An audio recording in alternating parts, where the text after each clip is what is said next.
नमस्कार बंधुरा आमी तुहिन और आमार किचेने आपनादेर सबाइके स्वागत। आजकेर रेसिपि चिकेन कारि, ताओ आबार प्रेसार कुकारे, एकदम चटजलदी।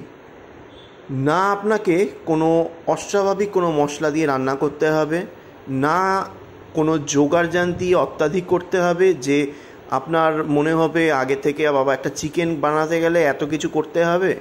एत सहज पद्धतिते आपनादेरके आजके शिखिए देबो এই চিকেন কারিটা একদম চটজলদি। মানে আপনার বাচ্চা যদি বায়না করে বাড়িতে বা বাড়ির লোক মনে করলো যে হঠাৎই চিকেন নিয়ে আসলো বাড়িতে, তখন কিভাবে রান্না করবেন সেই প্রসেসটাই আজকে আপনাদেরকে শিখিয়ে দেবো। চলুন দেখে নেওয়া যাক কীভাবে চিকেনটা বানাই। চিকেন রান্নার জন্য প্রথমেই নিয়ে নিয়েছি 700 থেকে 750 গ্রাম কারিকাট চিকেন। এটা আমি কারিকাট টাইপের করে নিয়ে এসেছি। আর ব্রয়লার মুরগি দিয়ে এটা রান্না করছি। আপনারা যে কোনো মুরগি দিয়ে করতে পারেন, দেশি মুরগিও করতে পারেন বা কক মুরগি দিয়েও রান্না করতে পারেন, যে কোনো মুরগি দিয়ে রান্না করতে পারেন। চিকেনটা আমি ভালো করে ধুয়ে জল ঝরিয়ে নিয়েছি। এখানে কোনো ধরনের ম্যারিনেশনের কোনো দরকার নেই, ডাইরেক্ট রান্না হবে, কিন্তু এক ফোঁটাও চিকেনের থেকে বাজে স্মেল আসবে না। আমার মা পার্সোনালি খুব একটা চিকেন খেতে পছন্দ করে না, খেলে বড় জোর 1 টুকরো থেকে 2 টুকরো। সেখানে আমি এইভাবে রান্না করলে আমার মা অনায়াসে 3 থেকে 4 টুকরো খেয়ে নেয় এবং ভক্তি সহকারে খায়। তাই আপনাদেরকেও এই প্রসেসটা শিখিয়ে দিচ্ছি। খুবই ইজি, আপনারাও হয়তো বাড়িতে বানান, কিন্তু তা আমি আপনাদেরকে দেখাচ্ছি। ইজি প্রসেসে চিকেনটা বানানোর জন্য প্রথমে যেটা করতে হবে সেটা একটা মশলা বানিয়ে নিতে হবে। তার জন্য প্রথমে একটা মিক্সার গ্রাইন্ডার নিয়ে নিয়েছি, দিয়ে দেবো 1/2 কাপ টক দই।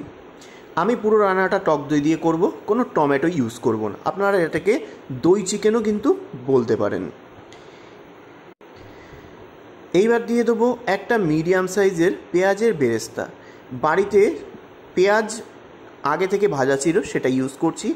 আপনারা বেরেস্তা যদি বাড়িতে বানিয়ে থাকেন বা বানানো নেই, তারা কিন্তু এটাকে সঙ্গে সঙ্গে ভেজেও কিন্তু করতে পারেন। এইবার এটাকে ভালো করে পেস্ট করে নিতে হবে। তার আগে কাপের মধ্যে যে দইটা লেগেছিল সেটাকে আমি ধুয়ে দিয়ে দিলাম অল্প একটু জল দিয়ে, মিহি পেস্ট করে নিতে হবে। দেখুন একেবারে মিহি পেস্ট করে নিয়েছি। এইবার ডাইরেক্ট রান্নায় চলে যাব।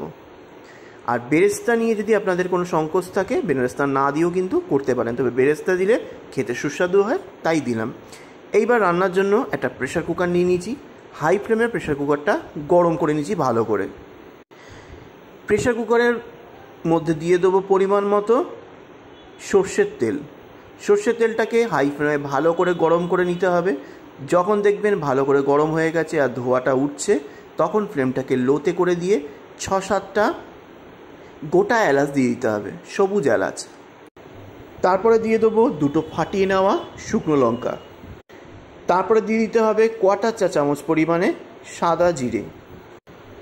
তারপরে দিতে হবে 2-3 টুকরো দারচিনি। ফোড়নটা একটুখানি ভালো করে ভেজে নিয়ে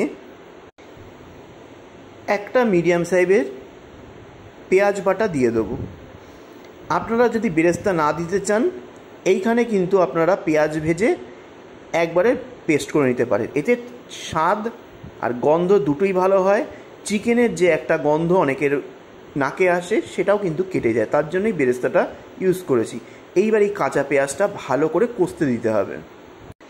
পেঁয়াজটা কিছুক্ষণ কষে নেওয়ার পর এর মধ্যে দিয়ে দেবো 1 চা চামচ আদা বাটা, দিয়ে দেবো 1 চা চামচ সবুজ লঙ্কা বাটা, তারপরে দিয়ে দেবো 2 চা চামচ রসুন বাটা। যেহেতু ব্রয়লার মুরগি তাই একটু রসুনের পরিমাণটা বেশি দিচ্ছি।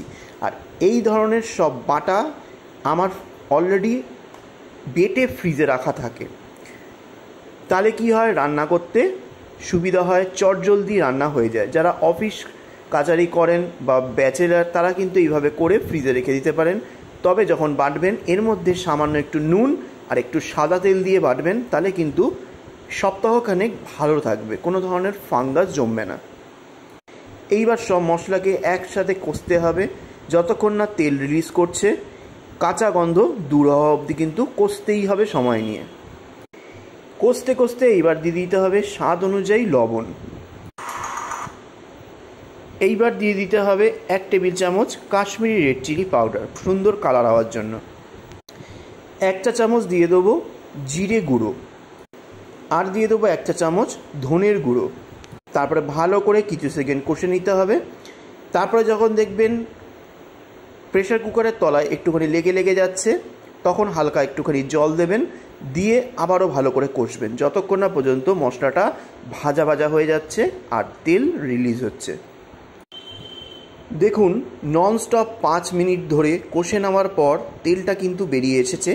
এইবার দিয়ে দিতে হবে ধুয়ে জল ঝরিয়ে রাখা চিকেনের টুকরোগুলো। চিকেনের টুকরোগুলো দিয়ে সব মশলার সাথে একসাথে প্রথমে মিক্স করে নিতে হবে। মিক্স হয়ে গেলে এর মধ্যে দিয়ে দেবো পরিমাণ মতো আলু। আমি এখানে 6 টুকরো আলু দিচ্ছি। আপনাদের পরিবারে কতজন সদস্য আছে সেই অনুযায়ী কিন্তু আলুর টুকরো দেবেন। আমি এখানে আলু আর ভাজছি না, ডাইরেক্ট দিয়ে দিচ্ছি। প্রেশার কুকারে করলে এইভাবে আমি সবসময় করে থাকি, আপনারাও করতে পারেন। এইবার দই আর বেরেস্তার যে পেস্টটা ছিল, সেই দই আর বেরেস্তার পেস্টটা এইবার চিকেনের মধ্যে দিয়ে দিতে হবে।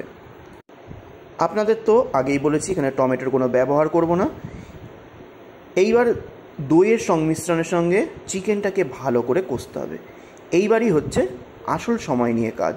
যত ভালো করে চিকেন কষবেন তত সুস্বাদু চিকেন খেতে পাবেন, অপূর্ব লাগবে।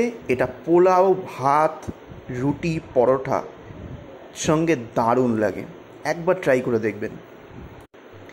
কষতে কষতে একটা কথা বলি, রেসিপিটা ভালো লাগলে অবশ্যই সাবস্ক্রাইব করবেন। আর নেক্সট রেসিপি পাওয়ার জন্য নোটিফিকেশানটা যখন আপনার কাছে পৌঁছাবে তার জন্য তো একটা কাজ করতে হবে, সেটা হলো বেল আইকন ক্লিক করে অল বাটনটা ক্লিক করতে কিন্তু ভুলবেন না যেন। চলুন ভালো করে চিকেনটাকে একটু কষিয়ে নিই।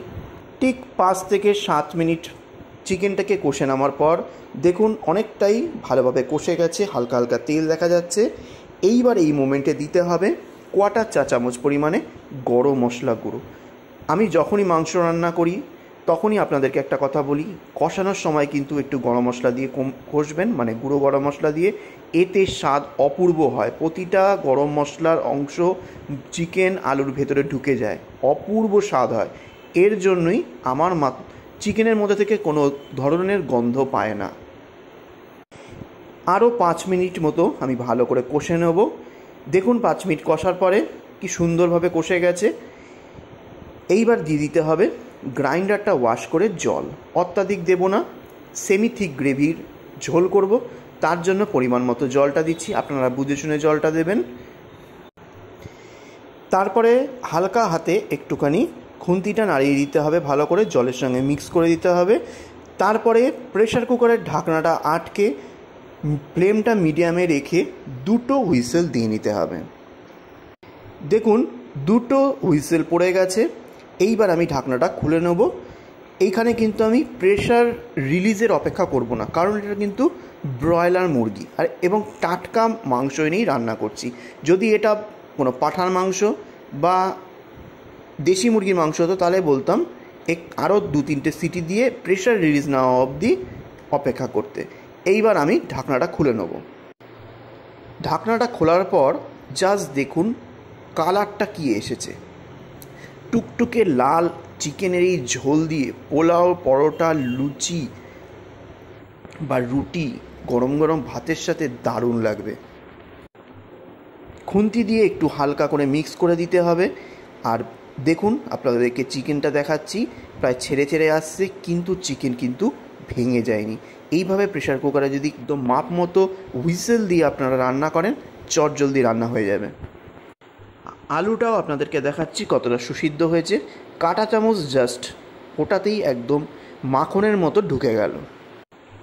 এইবার ফ্লেমটা হাইতে দিয়ে ঝোলটাকে একটু শুকিয়ে নেব, কারণ আমরা সেমি থিক গ্রেভি খাবো। রাত্রেবেলার রুটির সাথে খেতে অনবদ্য লাগবে। আমরা রাতে যেহেতু রুটি দিয়ে খাবো তাই একটু সেমি থিক গ্রেভি হলেই ভালো হয়। ভালো করে একটু ফুটিয়ে নিয়ে যখন দেখবেন ঝোল অনেকটাই কমে এসেছে, তখন ওপর থেকে একটু গরম মশলা ছড়িয়ে দেবেন। তবে একটা জিনিস দেখাতে ভুলে গেছি, এখানে কিন্তু আমি 3-4টে কাঁচা লঙ্কাও দিয়েছি ফ্লেভারের জন্য। গরম মশলাটা একটু হালকা হাতে মিক্স করে নিলেই রেডি হয়ে গেল গরমা গরম চিকেন কারি বা দই চিকেন। অবশ্যই রেসিপিটা কিন্তু একবার বানিয়ে খাবেন, আর ভালো লাগলে অবশ্যই কমেন্ট করে জানাবেন, বন্ধুদের সঙ্গে শেয়ার করবেন বেশি বেশি করে। তবে কিন্তু আমি আমার রান্নাকে আরও আপনাদের কাছে প্রেজেন্ট করতে পারবো, কারণ আপনাদের প্রতিটা কমেন্ট, শেয়ার, সাবস্ক্রাইব আমাকে প্রতিটা রান্না করতে উদ্বুদ্ধ করে। আসলাম নেক্সট দিন আবার একটা ভালো ভিডিও নিয়ে আপনাদের সামনে তুলে ধরবো।